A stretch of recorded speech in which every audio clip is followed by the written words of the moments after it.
हनुमते रुद्रावताराय सर्वशत्रुसंहारणाय सर्वरोगहराय सर्ववशीकरणाय रामदूताय नमः।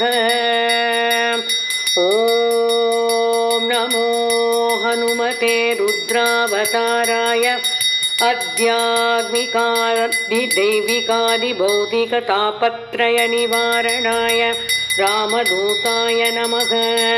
हनुमते रुद्रावताराय देवदानवर्षिमुनिवरदाय रामदूताय नमः।